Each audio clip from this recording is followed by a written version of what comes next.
Good morning all. Please be seated, sir.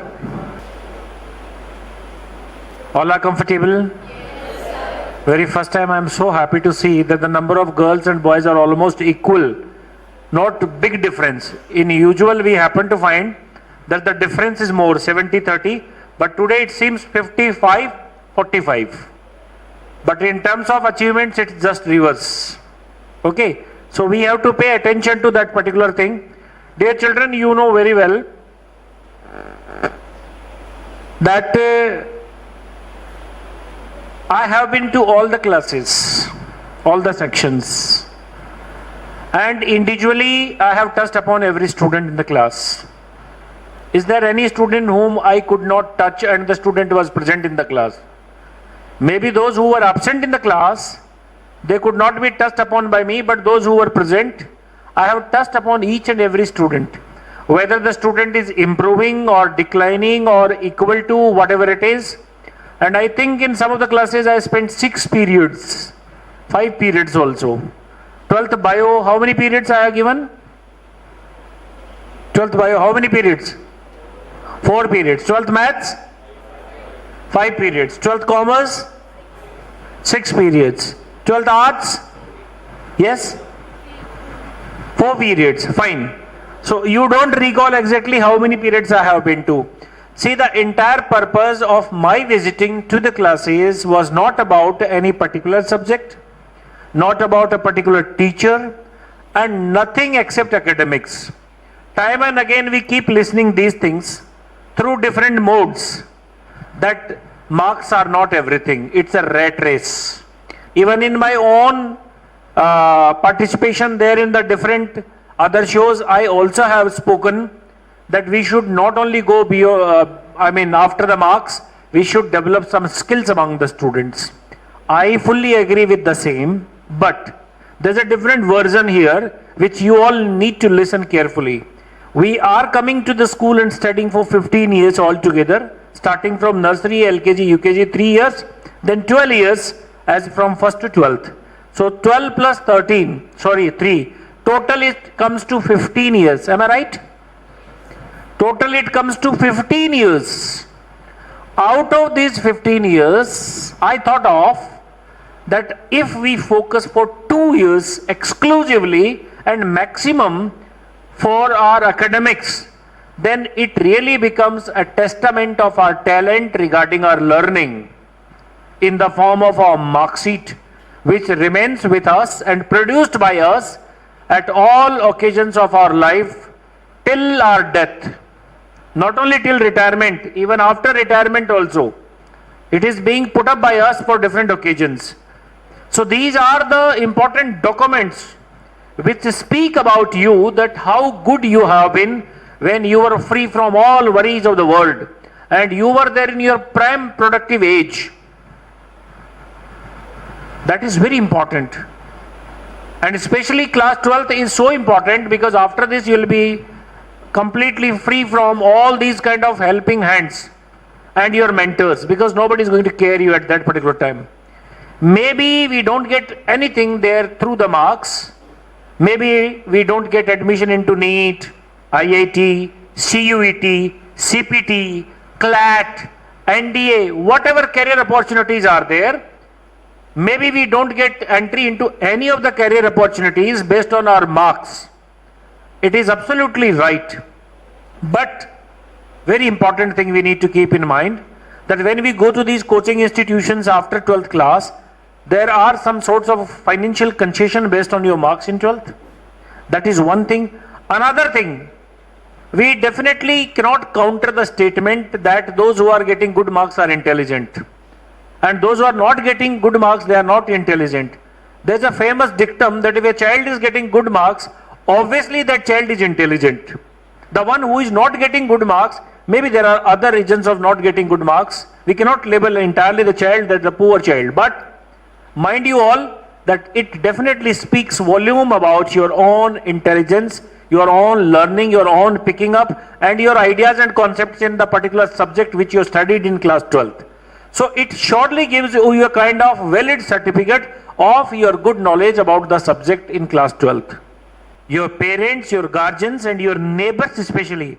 Just visualize your neighbors, your relatives, your well-wishers, and especially those who are looking for you to get failed. Have special eye upon those people who look for or who are waiting for you to fail. What will happen to them if you really soar high there in the sky? A great kind of achievement which really will fill you with a lot of pride. So your exams will start somewhere in the month of February. Feb मार्च में आपकी exams होंगी.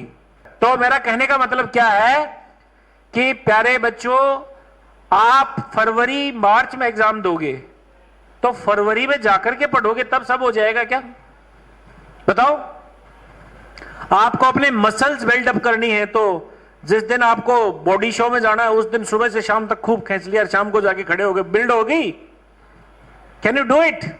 बताओ. Same is the study.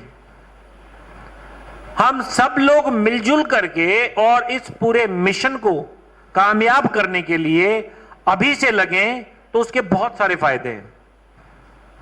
जैसे आपकी half yearly exam आ रही है अभी, आप उस हाफ ईयरली एग्जाम के अंदर बहुत शानदार परफॉर्मेंस लाओगे, आपका कॉन्फिडेंस इंक्रीज होगा, आपको अपने से एक बहुत अच्छी उम्मीद रहेगी, बहुत बढ़िया बात होगी. फिर आपका प्री बोर्ड होगा.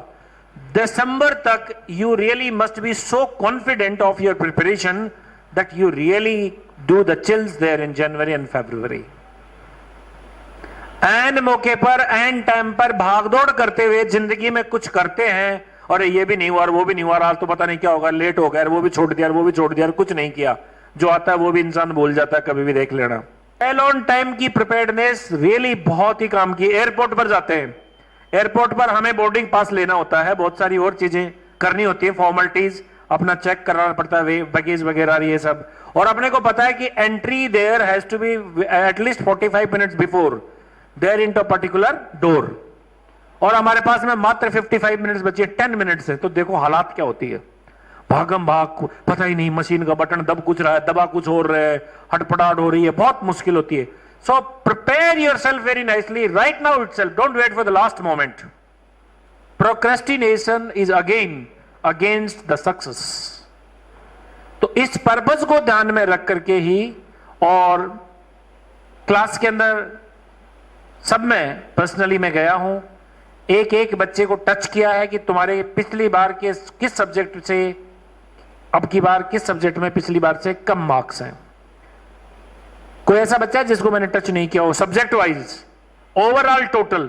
अपनी यहां पर अभी हॉस्टल के अंदर वेल मैनेज क्लासेस स्टार्ट की गई है, और उस क्लास का टाइम शेड्यूल इस तरीके से रखा गया है जिसके अंदर हर एक student self study total 5 hours तक करता है, 5 घंटे. मुझे पता है हेक्टिक शेड्यूल है. टोटल 3 घंटे तक उनको टीचर्स साथ में पढ़ाते हैं, मतलब स्कूल टाइम के अलावा 8.5 घंटे की बच्चे की एक्स्ट्रा पढ़ाई हो रही है.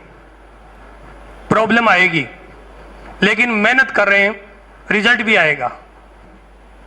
मैं बता रहा था आपको हॉस्टल स्टूडेंट के बारे में कि हॉस्टल के अंदर शेड्यूल जो फिक्स किया गया है उसके अंदर 8.5 घंटे बच्चे पढ़ाई करेंगे.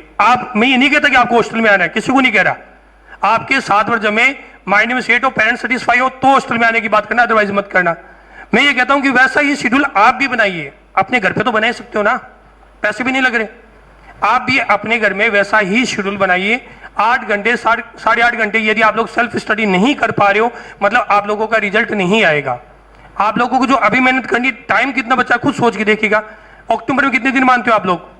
अक्टूबर के कितने दिन अपने पास में टोटल मिला के यदि एग्जाम जिस दिन होंगे उनको निकाल दे तो मैक्सिमम 10 डेज. नवंबर में 20 डेज, दिसंबर के अंदर, नवंबर पूरा मान लेते 30 डेज, दिसंबर की 30 डेज, टोटल मिला के 70 डेज है जिसमें 4 एग्जाम होने आप लोगों की. 7 4 जा 28 के मतलब 30 डेज, 32 के आसपास बता, जिसमें संडे निकाल दो 5 दिन. प्रैक्टिकल भी होने, हम लोग प्रैक्टिकल लेने के लिए जाएंगे, प्रैक्टिकल यहाँ लेने के लिए आएंगे. कुल मिला के हमारे पास में जो कंक्लूड में डेज बचेंगे वो 20 25 30 के आसपास में डे बचेंगे. काउंट कर लेना हर एक स्टूडेंट. अब यदि इसी दिन से आप लोगों ने प्लानिंग नहीं की और लास्ट में जाके प्लानिंग करोगे तो 100% आपको कभी भी सफलता नहीं मिल सकती. इसलिए एक दिन तो टर्न लेने की जरूरत है. मेरे पास टाइम कम है. एक दिन तो टर्न लेने की जरूरत है, सोच बदलने की जरूरत है. तो वो सोच बाद में क्यों, आज से ही बदलेंगे। बाद वाला रिजल्ट क्यों हाफ ईयरली को बनाएंगे, हाफ ईयरली के रिजल्ट के अंदर ही अपन को अपना बेस्ट देना है। हर एक स्टूडेंट का 90, 95, 99 जो भी टारगेट है बस वही अचीव करने के लिए एफर्ट्स करना है। टूट जाएंगे 80 आ जाएंगे कोई दिक्कत नहीं, फिर दोबारा ट्राई करेंगे, प्री बोर्ड फर्स्ट में ट्राई करेंगे, प्री बोर्ड सेकंड में ट्राई करेंगे, फाइनल एग्जाम तक आएंगे, जरूर आएंगे। ये बस इतना ही कहूंगा। बाकी मोटिवेशन के लिए कुछ अगर बात की जाए तो सबसे पहला क्वेश्चन तो ये होता है दैट रियली मोटिवेशन होता है क्या, वास्तव में मोटिवेशन कुछ है या नहीं भी है, ये हमें सोचना है सबसे पहले। तो अगर मेरे से कोई पूछे कि रियल में मोटिवेशन है क्या, एक्चुअल में मोटिवेशन होता भी है क्या कुछ, तो मेरा आंसर तो ये है यस, मोटिवेशन होता है। लेकिन कितनी देर के लिए, कितने टाइम के लिए, ये आप पे डिपेंड करता है। हमारे यहाँ से मोटिवेशन दिया जाता है, जैसे हम हेल्थ सप्लीमेंट लेते हैं, जैसे मान लो हमारी बॉडी में कुछ प्रॉब्लम आ गई, कुछ भी मान लीजिए, कुछ डेफिशिएंसी आ गई, कुछ माइनस हो गया, आप डॉक्टर के पास जाओगे, ठीक है, या किसी अच्छे फिजिकल ट्रेनर के पास जाओगे, तो वो आपको एक सप्लीमेंट देगा कि भाई ये आपकी बॉडी में ऐसा कुछ हो गया, या फिर आपकी बॉडी में ये कुछ एंटीबॉडीज हैं, ये अभी डाउन जा रही हैं, आपका स्टेमिना डाउन हो गया है ना, आपका इम्यूनिटी पावर वीक हो गया। आपने कोरोना में खूब सुना होगा इम्यूनिटी पावर वीक हो गया, तो वो सब चलता रहता है ना। तो हम इम्यूनिटी एक्चुअल में बनाता कौन है, हमारी बॉडी खुद बनाती है ना इम्यूनिटी। लेकिन कई बार क्या होता है कि हमारी बॉडी में जब उन चीजों की कमी आ जाती है तो हमें एक्सटर्नली वो चीजें लेनी पड़ती हैं फिर। तो मोटिवेशन भी वैसे ही है ना। अभी जो इस सेशन ऑर्गेनाइज हो रहा है तो ये मोटिवेशन है, ये एक्सटर्नल मोटिवेशन आपके लिए। अब ये एक्सटर्नल मोटिवेशन आपके लिए 2 डेज, 3 डेज, 5 डेज, 10 डेज, कितने दिन, ये जस्ट लाइक हेल्थ सप्लीमेंट है। ये हेल्थ सप्लीमेंट की तरह ही है। आपके अंदर कहीं ना कहीं कुछ प्रॉब्लम है, कुछ वर्क के लिए जो आप में एक एंथुजियाज्म होना चाहिए, कुछ डेडिकेशन होना चाहिए, उन सब चीजों की कुछ कमी है, देखी जा रही है, इसलिए ये सेशन यहाँ पे करवाया जा रहा है। तो ये तो कुछ एक्सटर्नल है। अब ये एक्सटर्नल आपको मिलेगा डेफिनेटली 2 डेज, 3 डेज आपके लिए ये हेल्पफुल होगा, और आप वापस जैसे यहाँ से निकलेंगे तो कुछ आप में एक एनर्जी अलग रहेगी, एक पॉजिटिव एनर्जी रहेगी, और आप डेफिनेटली कुछ एक्शन लेंगे। आज ये मुझे पक्का पता है, हर बच्चा लेता है। मैं भी जब स्कूल में था, मैं भी जब कोचिंग्स में था, मुझे भी मोटिवेशन मिलता था और मैं भी ऐसा करता था। लेकिन 3 दिन 4 दिन के बाद में वो मोटिवेशन ऑटोमेटिक डाउन आता था। तो रियल जो मोटिवेशन है, अगर रियल में हमें सक्सेस चाहिए, रियल में अगर हमें अगर लाइफ में कुछ बनना है, आगे पहुंचना है, तो तब तक हम सक्सेस नहीं हो सकते जब तक हम एक्सटर्नल मोटिवेशन पे डिपेंड हैं। आप हेल्थ सप्लीमेंट लेके कब तक आगे जिंदगी में कुछ कर सकते हो? हेल्थ सप्लीमेंट, टेबलेट्स, मेडिसिन, ये तो टेम्परेरी है। ये तो तब है जब आप बहुत ही डाउन चले गए, बहुत ही डाउन चले गए कि भाई अब तो मुंह से खाना खाया ही नहीं जाएगा, तो ड्रिप्स के थ्रू लिक्विड के फॉर्म में डालना पड़ेगा। तो ये तो वो चीज है एक्सटर्नल मोटिवेशन। तो आप अपनी बॉडी के अंदर, मतलब इंटरनली हमारे अंदर जब तक वो जनरेट नहीं होगा, हमारी बॉडी में जब तक खुद, अब कोरोना के वैक्सीन लगाए गए, लेकिन वो तो जस्ट एक एंटीबॉडी एक डाली गई थी ना। अब वो हमारी बॉडी उसको कितना डेवलप करती है और हम उसको कितना अच्छे से उनको टॉलरेट कर पा रहे हैं, सबकी अपनी अपनी कैपेसिटी थी। किसी के कोरोना का इंजेक्शन लगा, फीवर आ गया, किसी के नहीं आया था, किसी को पता ही नहीं चला, है ना, किसी के कुछ हो गया, किसी के कुछ हो गया। तो ये एक्सटर्नल है, इसके क्या साइड इफेक्ट हैं ये आप सब इसके बारे में सोचें। इफेक्ट है, साइड इफेक्ट है, जो भी है इसके बारे में आपको सोचना है, ठीक है ना। और जब तक ये हम इंटरनली हमारे अंदर ये आग नहीं लगेगी, जुनून नहीं आएगा कि मुझे क्यों, है ना। Question is about why, not about how. सबसे बड़ी प्रॉब्लम है हर इंसान हाउ के पीछे भाग रहा है, व्हाई नहीं पता उसको। और एक्चुअली क्वेश्चन जो है वो व्हाई है, हाउ नहीं है। How it is possible, how it will be happen, ये क्वेश्चन ही नहीं है। Really question is about why. आपको सबको ये पता होना चाहिए आपका वाई क्या है। आप क्यों बैठे हो 12th साइंस में, आप 12th कॉमर्स में क्यों, आप 12th आर्ट्स में क्यों हो, आर्ट्स का बच्चा साइंस में क्यों नहीं है, साइंस वाला उधर कॉमर्स में क्यों नहीं है। ये वाई आपको नहीं पता। और जिसको अपने वाई क्लियर होते हैं ना, यकीन मानिए मैं बहुत बड़ी बात कह रहा हूं, जिस इंसान को अपना वाई पता होता है, ये यूनिवर्स खुद उसके लिए ऐसी रचनाएं रचता है, ऐसे जुगाड़ लगाता है यूनिवर्स। हाउ, कैसे होगा, इसका जवाब खुद यूनिवर्स देता है फिर। जिसको